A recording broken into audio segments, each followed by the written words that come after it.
요한계시록 20장 7절에서 10절까지 말씀입니다.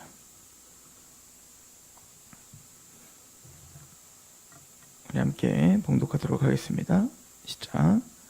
천년이 참에 사탄이 그 옥에서 놓여 나와서 땅의 사방 백성 곧 곡과 마곡을 미혹하고 모아 싸움을 붙이리니 그 수가 바다의 모래 같으리라. 그들의 지면에 널리 퍼져 성도들의 진과 사랑하시는 성을 두르매 하늘에서 불이 내려와 그들을 태워버리고 또 그들을 미혹하는 마귀가 불과 유황 못에 던져지니 거기는 그 짐승과 거짓 선지자도 있어 세세토록 밤낮 괴로움을 받으리라. 아멘. 우리는 지난 시간에 20장 1절부터 6절까지의 말씀을 통해서 천년왕국이 무엇인지를 우리가 상고했었습니다. 천년왕국은 여러 가지 견해가 있었어요. 전천년설, 후천년설, 무천년설. 근데 우리는 모든 것을 다 자세하게 할 수는 없지만 기본적으로 개혁주의 노선에서 광범위하게 받아들여지는 우리는 무천년설의 입장으로 말씀을 해석했습니다. 즉, 이 천년왕국은 이미 시작된 천년왕국이다. 예수 그리스도가 십자가에 이 땅에 초림하시고 또 십자가에 죽으시고 부활하시는 그 구속사역으로 시작된 예수 그리스도의 하나님의 나라의 통치가 이미 이 땅 가운데 임했음을, 그래서 그 천년이라고 할 때 그 천이라는 숫자는 상징적인 숫자지 문자적인 숫자가 아니다. 그래서 예수님과 함께 더불어 예수님으로 말미암아 구원받은 하나님의 백성들이 왕노릇하고, 그래서 예수님께서는 우리에게 이제 내가 만약에 사탄을 성령님의 이름으로 성령의 능력으로 내쫓는 것이라면 하나님 나라가 이미 임했다라고 말씀하신 것과 또 그의 제자들에게 너희에게 뱀과 정갈을 밟을 수 있는 권세를 주겠다. 그 얘기는 이미 십자가를 통해서 사단의 권세가 제압당했다는 것이죠. 결박당했다는 거예요. 그래서 우리는 지금 천년왕국 시대를 살고 있다. 그래서 우리를 왕 같은 제사장이다라고 이야기를 했던 것입니다. 그 천년왕국이 이제 끝나면 이제 예수님이 재림하시는 때가 되겠죠. 근데 그 마지막 때가 됐을 때 이제는 예수님이 오시기 그 직전에 7절에 보면 천년이 참에 사탄이 그 옥에서 놓여, 이 천년이 차다라고 하는 것은 이제는 예수님과 하나님의 백성들이 이 땅에서 왕노릇하는 이 땅에서의 하나님의 나라가 이제는 다 찼다. 이제는 기한이 되어 이제 하나님의 계획하신 어떤 목적의 시간, 그 시간은 이제 예수 그리스도의 십자가로 이제는 재림으로 이 땅의 역사가 끝나고 이제는 하나님의 새하늘과 새 땅이 시작되기 그 직전까지 하나님의 그 계획된 그 때가 됐을 때 이런 일이 한번 벌어진다는 겁니다. 사탄이 그 옥에서 놓이게 된다는 거예요. 사탄이 그 결박당했던 것이 잠시 풀어지게 된다는 것입니다. 그래서 8절에 보면 나와서 땅의 사방 백성 곧 곡과 마곡을 미혹하고 모아 싸움을 붙이리니 그 수가 바다의 모래 같으리라 라고 말하죠. 사탄이 잠시 놓여서 하는 건 뭐냐면 자신과 자신에게 속한 모든 자들을 집결시키는 거예요. 그것을 곡과 마곡의 전투, 우리는 이렇게 그래서 많이들 표현하죠. 또 이 전투를 사실 이게 여기서만 나온 게 아니라 이미 앞에서 아마겟돈 전투라고 하는 것으로 이야기를 했죠. 이 아마겟돈 전투 할 때도 그 아마겟돈이라고 하는 게 무깃도의 산이라는 뜻인데, 그 무깃도라고 하는 지역은 실제적인 지형이에요. 그 팔레스틴 땅에 있는 무깃도는 평야지역입니다. 광범위한 평야지역인데 무깃도의 산이라는 말 자체가 실제적인 용어가 아니라 상징적인 용어라는 걸 알 수가 있죠. 그리고 무깃도라는 곳은 이스라엘 역사 속에서도 대대적인 전투가 많이 벌어졌던, 왜 평야지역이니까 그런 거겠죠. 그러므로 그것은 어떤 전쟁의 어떤 상징적인 의미를 두는 곳이 바로 이 아마겟돈이었던 거예요. 마찬가지로 이 곡과 마곡의 전투도 마찬가지인 겁니다. 이미 구약의 선지서에 있는 말씀을 사실 인유한 겁니다. 근데 중요한 건 오늘 말씀의 핵심은 뭐냐면, 우리가 아마겟돈 전투, 곡과 마곡의 전투를 생각할 때 뭔가 사탄에 의해서 하나님 백성들이 굉장히 힘들어하고 고통당하고 고난당하고 그게 극치로 오고, 그리고 이제 세대주의자들은 이 곡과 마곡의 전투와 아마겟돈 전투를 무슨 핵전쟁이라고 하고 3차 세계대전이 일어날 것이며 막 그렇게 위기감을 조성한단 말이에요. 근데 사실은 그런 전투와는 전혀 상관이 없는 이야기인 겁니다. 사실은 오늘 말씀을 가만히 보면 그 사탄이 예수님의 재림을 앞두고 이제는 잠시 놓여 하는 게 뭐냐면, 자신이 미혹했던, 자신에게 소속됐던, 그래서 육류의 표를 받았던 이 13장과 연결되었죠. 즉 짐승의 표를 받았던 그 하나님을 대적하는 자들을 싹 다 모아요. 이걸 사실은 창세기에는 뭐라고 기록하고 있냐면, 창세기 3장 16절에 보면, 창세기 3장 15절에 보면 여자의 후손이 뱀의 머리를 밟을 거라는 거예요. 그럼 무슨 말을 하냐면, 여자의 후손과 뱀의 후손이 원수가 된다는 거죠. 대적하게 된다는 거예요. 그러니까 아담이 타락한 이후, 인류가 타락한 이후엔 이제는 여자의 후손과 뱀의 후손으로 정확하게 나눠진다는 것이죠. 그리고 그 여자의 후손과 뱀의 후손은 전투하고 전쟁한다는 거예요. 그래서 사실은 이 창세기 3장 15절에 그 이야기의 성취와 또 그 이야기가 어떤 이야기인지를 정확하게 우리에게 풀어서 설명해주고 환상으로 보여줬던 게 바로 계시록 12장입니다. 우리 계시록 12장을 잠깐 한번 가보시겠습니까? 그래서 계시록 12장에 보면, 12장 1절을 보면 하늘에 큰 이적이 보이니 해를 옷 입은 한 여자가 있는데 그 말 아래에는 달이 있고 그 머리에는 12별이 별의 관을 썼더라. 즉 이스라엘을 상징적으로 보여준다고 했습니다. 이미 앞에서 우리가 12장을 다 설명했기 때문에 길게 설명은 하지 않겠습니다. 즉 이것은 창세기부터 말라기까지, 즉 또 예수님이 도래하시기 전까지, 초림하시기 전까지 그 구약 전체를 사실은 한마디로 이야기한 거예요.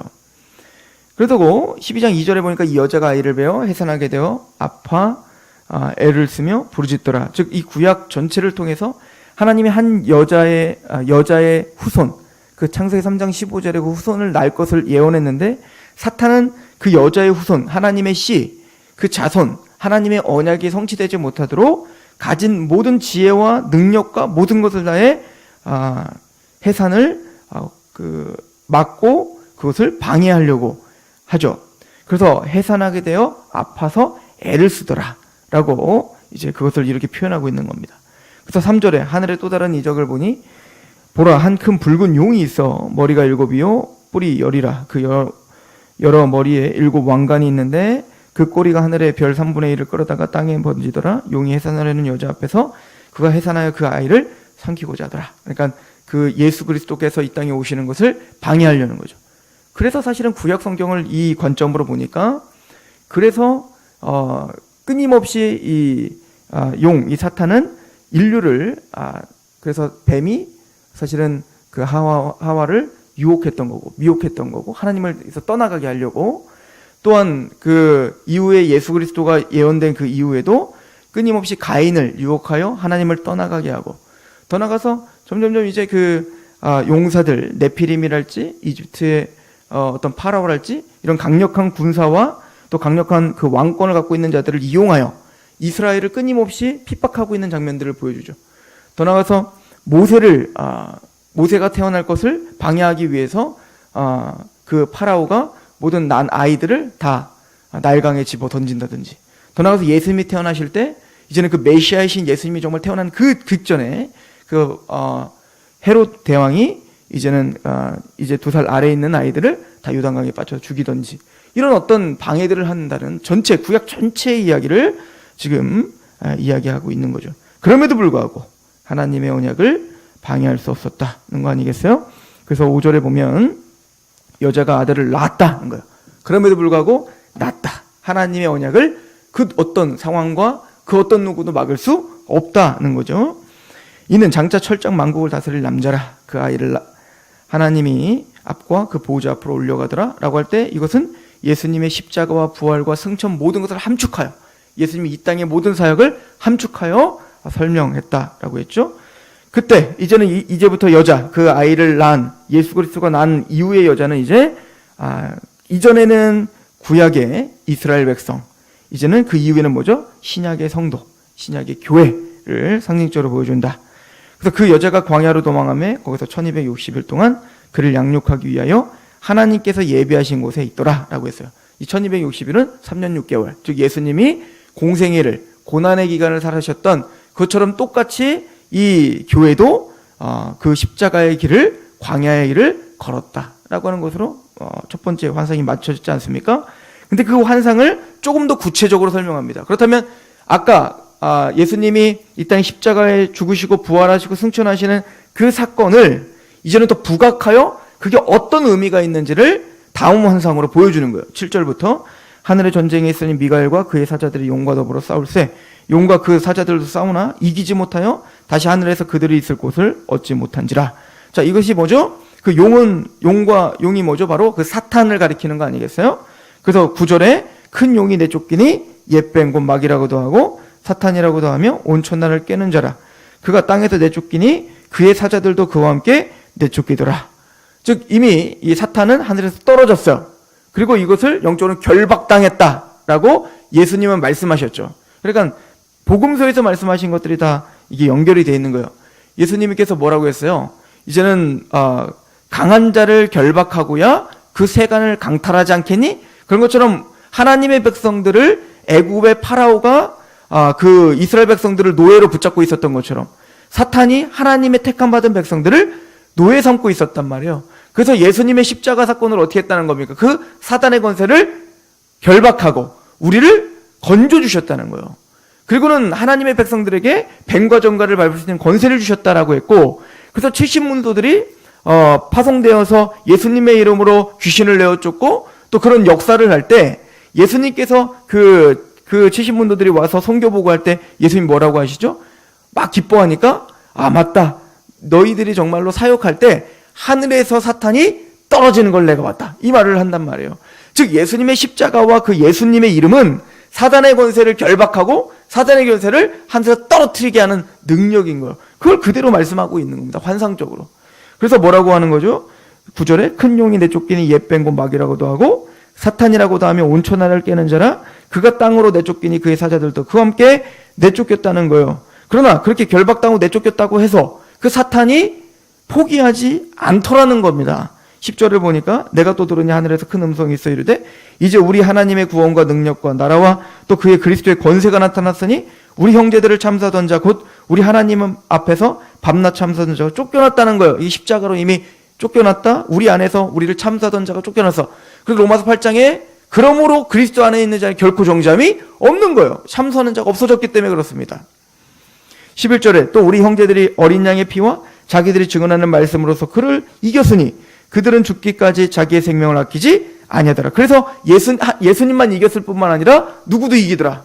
예수님과 함께 있는 우리가 그 복음으로 이기더라. 그래서 우리를 왕같은 제사장, 그래서 천년왕국이 지금이다 라고 말하는 거예요. 예수님의 통치가 이미 우리 마음에 임했고 우리는 예수님과 더불어 사단의 권세를 이기는, 그리고 그렇게 우리는 왕노릇하는, 그렇게 복음을 통해서 이기는 우리는 왕들이다, 통치자들이다 라고 하는 것을 이야기하는 것이죠. 그러면 그렇게 예수님의 십자가로 그렇게 결박당하고 그렇게 실패한 그 사탄이 가만히 있나? 그렇지 않다는 거예요. 그래도 끊임없이 우리를 미혹하고 또 우리를 어떻게 한다는 거예요? 공격하더라. 23절이죠. 용이 자기와 땅을 내쫓긴 것을 보고 남자를 낳은 여자를 박해하는, 교회를 이제 박해하는 겁니다. 그 여자가 큰 독수리 두 날개를 받아 광야 자기 곳으로 날아가 거기서 그 뱀의 낯을 피하여 한 때와 두 때와 반 때를 양육받음에 여자의 뒤에 뱀이 그 입으로 물을 강같이 토하여 여자를 물에 떠내려가게 하려 하되 땅이 여자를 도와 그 입을 벌려 용의 입에서 토한 강물을 삼키리니. 지금 무슨 얘기죠? 그렇게 해서 여자, 교회를 사탄은 자신이 할 수 있는 모든 걸 다해 공격합니다. 그러나 요한일서에서 말한 것처럼 그 악한 자가 너희 머리털 하나 건드릴 수 없다 라고 말씀하시는 것처럼 지금 고난을 당하고 세상이 굉장히 강해 보이지만, 그래서 그 용은 입에서 물을 토해서 우리를 하나님과 떠내려가게, 하나님과 멀어지게 하기 위하여 우리에게 물을 토해내지만 16절에 보면 땅이 그 여자를 도와서 용의 입에서 토한 강물을 삼켜버려요. 그러니까 누가 보호하시는 거죠? 하나님께서 우리를 보호하시는 겁니다. 그래서 우리를 타락시킬 수 없는 겁니다. 그리고는 이렇게 맞춰요. 12장은 17절에 용이 여자에게 분노하여 돌아가서, 그렇게 해도 하나님의 교회를 부셔버릴 수가 없는 겁니다. 그래서 용이 여자에게 분노하여 돌아가서 그 여자의 남은 자손, 하나님의 남은 자손, 그 하나님의 계명을 지키며 예수의 증거를 가진 자들과 더불어 싸우려고 어디에 서 있어요? 바다 모래 위에 서 있더라. 뭐죠? 이젠 최종 결투를 하기 위해서 이 용이 결사대를 조성한 거예요. 모든 자신의 휘하에 있는 모든 자들을 100% 다 끌어모아서 마지막 결투를 하기 위해서 뭐요? 그 바다 모래 위에 서 있는 장면. 자, 12장을 제가 왜 20장을 해석하면서 12장을 전체를 왜 해석하고 있죠? 12장과 20장이 동일한 모습이기 때문에 그런 겁니다. 동일한 환상인 겁니다. 그래서 20장의 1절부터는 바로 12장 초반절에 말하고 있던 바로 그 얘기를 하고 있는 겁니다. 우리가 그래서 예수와 더불어 왕노릇하는 천년왕국 속에서 우리는 살고 있다. 그런데 그 모든 천년왕국 동에 살고 있지만 이 사탄은 마지막 어떻게 할 거라는 거예요? 최종적으로 모든 자신들의 수하에 있는 자들을 다 결집하여 마침내 뭐요? 그 남은 자손, 여자의 남은 자손을 이제는 대적하기 위하여 바다 모래에 서 있었듯 곡과 마곡의 전투가 일어나게 될 거다라고 하는 것을 보여주는 거죠. 그래서 7절을 다시 한번 요한계시록 20장 7절로 가보시면, 천년이 차서 사탄이 그 옥에서 놓여 나와서 땅의 사방 곧 백성 곧 곡과 마곡을 미혹하고 모아 싸움을 붙이리니 그 수가 바다의 모래 같으리라. 그래서 바다의 모래 왔다라고 하는 그 비슷한 비유를 통해서 꼭 모래 위에 서 있다, 또 모래와 같다라고 하는 그 비유를 같이 대조적으로 이야기하고 있죠. 그리고 9절에 보니까 그들이 지면에 널리 퍼져 성도들의 진과 사랑하시는 성읍을 두름에 하늘에서 불이 내려와 그들을 태워버리고 또 그들을 미혹하는 마귀가 불과 유황의 못에 던져지니 거기는 그 짐승과 거짓 선지자도 있어 세세토록 밤낮 괴로움을 받으리라. 그 용뿐만 아니라 여기 보니까 짐승과 거짓 선지자, 계시록 13장에 나왔던 용과 두 짐승이 한꺼번에 다 끝장나고 그들을 따랐던 666의 표를 받았던 그 모든 자들, 바다 모래와 같은 모든 자들이 한꺼번에 다 이제는 지옥에 던져지는 그 역사를 봅니다. 이 얘기는 아마겟돈 전투와 곡과 마곡의 전투는 벌어지는 게 아니에요. 시작하려고 사탄이 준비했어요. 근데 준비하자마자 끝나는 겁니다. 이제 예수님이 재림으로 그들은 끝장나는 거예요. 그 얘기는 뭐냐면 이 사탄이 잠시 놓여 이제는 최종적인 발악을 하는 겁니다. 발악을 해서 자신의 모든 것을 다해서 하나님과 그 교회를 대적하려고 하는데, 그 사탄이 꼭 결박을 푸른 것처럼 그렇게 자신의 모든 역량을 다해 그렇게 결사하는 것을 하나님은 두고만 보는 겁니다. 하나님이 능력이 없어서 그런 게 아니라, 하나님의 지혜가 없어서 그런 게 아니라, 하나님은 뭔가 허용하시는 거예요. 뭘 위해서? 한꺼번에 그들을 심판하시기 위한 거예요. 꼭 그거와 같아요. 엘리야 시대 때 아합 왕은 철저한 바알 숭배자였지 않습니까? 그래서 그 아합 왕은 이 이스라엘을 바알 숭배로 완전히 뒤바꿔버렸던 악한 왕이었어요. 그런데 그거와 대적하여 싸웠던 엘리야가 이제는 우리가 850대 1로 그 선지자들과 전투를 벌여서 갈멜살 전투에서 승리하지 않습니까? 그럼에도 불구하고 그 아합 왕과 이세벨을 더 득세하여서 그 엘리야를 죽이려고 했다고요. 그때 엘리야가 생각한 게 뭐죠? 하나님 나를 죽여주시옵소요. 그죠? 로뎀나무 밑에서 하나님 내가 이렇게 발버둥을 쳐도 나만 특심했지 모두가 다 여기에 미혹되어서 다 그렇게 하나님이 아닌 우상숭배자가 됐습니다. 이것 때문에 힘들었던 거예요. 차라리 나 죽여주세요. 이랬던 거 아닙니까? 그때 하나님 뭐라고 하시죠? 너만 특심했다고? 엘리야야? 아니야. 내가 아합 왕을 이제는 대적할 수 있는 예후를 준비했고, 그리고 그 예후를 준비했을 뿐만 아니라 너와 같은 선지자 바로 엘리사를 준비했다. 그리고 이름 모를 7,000명을 나는 남겨놨다라고 이야기를 하죠. 그러니까 남은 자가 있다는 거예요. 사실은 이 계시록은 그 엘리야 시대 때 아합 왕과 전투를 벌였던 그 이미지와 굉장히 흡사해요. 오늘도 마찬가지예요. 그래서 계시록 2장부터 3장에 있는 그 7 교회에게 교회가 사탄에 의해서 미혹당하고 뭔가 타락하는 것을 이세벨이 침투했다라고 이야기하고 있는 겁니다. 자, 그때 예후라는 왕은 어떻게 했죠? 예후라는 왕은 나는 우리 아버지보다 훨씬 더 바알을 숭배하는 자다. 그러므로 바알 숭배자들은 다 모여라. 이제 이 예루살렘 성 안으로 다 들어와라. 그렇지 않는 자들은 이제는 바알 숭배를 거부하는 걸로 알고 내가 성 밖에 있는 사람들 내가 다 죽여버리겠다. 이렇게 된 겁니다. 그냥 그 당시에 나는 여호와를 숭배하는지 바알을 숭배하는지 결정하지 못했던 흐지부지한 사람들이, 중간지대에 있었던 사람들이 있어요. 그 사람들도 다 어떻게 했을까요? 이제 바알 숭배자라고 이제 예루살렘 성으로 다 모여들었다고요. 이제는 극명하게 딱 나눠지는 겁니다. 바알을 숭배하는 자와 여호와를 숭배하는 자. 그 여호와를 숭배하는 자가 훨씬 적었겠죠? 근데 예후가 그때 갑자기 태도를 확 변해서 어떻게 했죠? 나는 사실은 여호와를 숭배하는 자다 라고 하면서 그 바알 숭배자들을 한꺼번에 다 살육해버린다고요. 그러니까 이 예후가 그 바알 숭배자들을 거기 한 곳에 모이게 했던 건 뭐죠? 모일 때까지만 해도 바알 숭배자는 어떤 마음이었을까? 이제 끝났다. 이제는 이 바알 숭배가 이제 이스라엘을 점령했다. 이제 모든 전투는 끝났다라고 하면서 이제는 다 모였을 거 아니에요. 근데 그것이 뭡니까? 예후는 지혜를 낸 겁니다. 한 번에 그들을 바알 숭배자임을 드러내주고, 그리고 드러난 그 바알 숭배자들 한 번에 그냥 심판하기 위해서 그런 일을 벌였듯 그 곡과 마곡의 전투, 쭉 이 아마겟돈 전투라는 건 사실 전투가 아니에요. 그냥 모은 겁니다. 즉 사탄이 발악하여, 하나님은 사탄이 발악하도록 내버려 두신 거, 잠시 다 모으게. 왜요? 그들이 악함이 얼마나 악한지 그것을 드러내주며 한꺼번에 하나님이 심판하시기 위한 것이 바로 곡과 마곡의 전투고 바로 아마겟돈 전투인 거예요. 그래서 이 전투는 시작도 하기 전에 끝나버리는 겁니다.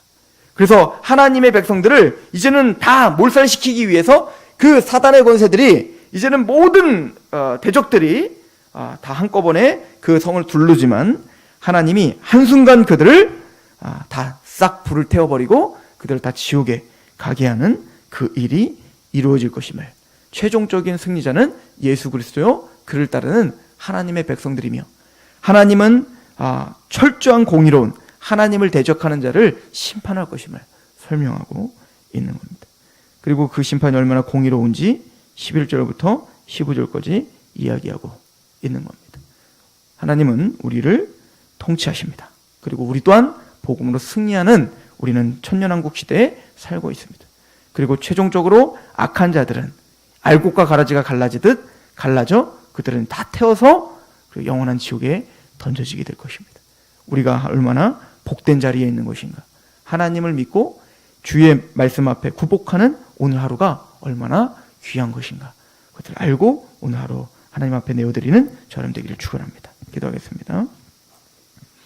하나님, 곡과 마곡의 전투, 또 아마겟돈 전투를 통해서 하나님의 공의가 얼마나 힘있게 증거되고 또 완성될 것인지를 우리가 상고해 보았습니다. 지금은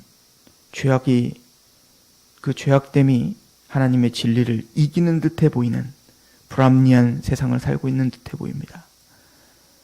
여전히 하나님의 백성들은 고통당하고 있고 또 미혹당하고 있는 것처럼 보이는 이 시대지만 하나님은 우리를 붙잡아 주셨고 보호하셨으며 우리의 마음과 생각을 주장해 주고 계심을 믿습니다.